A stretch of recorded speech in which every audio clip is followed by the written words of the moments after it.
Hey everybody, good evening. It's about 8:40. Just real quick, trying to give you guys a little bit of an update. I know everybody's interested in the federal case, and I get it, but the federal case, even though it has an impact on the state, that's what I was going to say. That the state of affairs for gun owners' rights in Illinois. Sorry, I'm in the middle of a big case. It doesn't affect our case directly in that the injunction that's in our case is still in place. It's got nothing to do with the federal case. So, there was a decision made by the Circuit Court of Appeals and the appellate court today to put Judge McGlynn's statewide injunction on hold pending that appeal. What that means is that to the extent that there was a statewide relief for people to buy what they wanted, that's now at least on hold, but still the people that are in our case are still free to go buy what they want. And the gun dealers in our case are still free to sell to the people in our case as well. So that doesn't change. All right.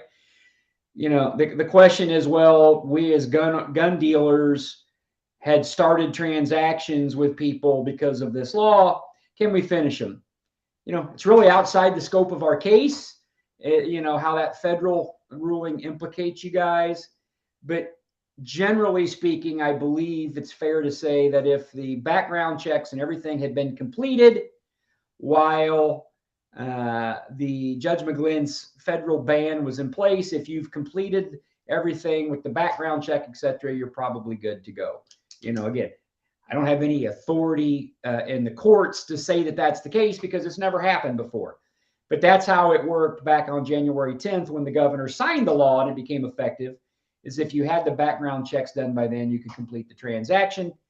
Is it fair to presume that that same type of reasoning would apply today? I think it's a fair assumption. But again, there's nothing in writing that says that. But, that's kind of how I see it. So we had argument today in our case on the discovery that we're asking for. We argued for an hour and a half or so with Chief Judge Jarman. He had a lot of documents to read, to take it under advisement. So the question of whether or not he's going to allow us to get discovery answers out of these state defendants and some of these associations like the Illinois Association of Police Chiefs, it is yet to be seen. He'll issue a ruling. So they don't want to answer those questions, as you guys are aware, because they know that it makes them look as corrupt as they actually are. So, but we had that argument today. So our case proceeds. Our restraining order is still in place.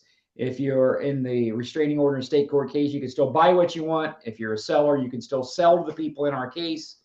But, dealers can't sell to anyone that was not a part of the case. All right. I don't know who's putting all that stuff over there about, Donald Trump, etc. Edinburgh Stephen. We're not talking about presidential elections right now. So please don't bury the comments over there of people asking about gun stuff with national presidential politics, please. Thank you. Let me see here. I'll see if there's any quick questions. That's all I had for you guys.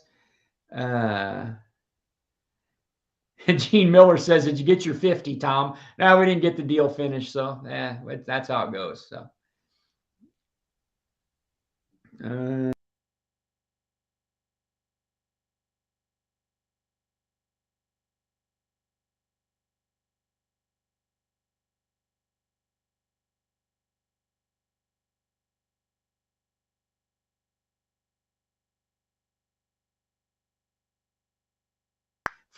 It's going to happen in the future. So to the extent you haven't bought something in the last 4 months,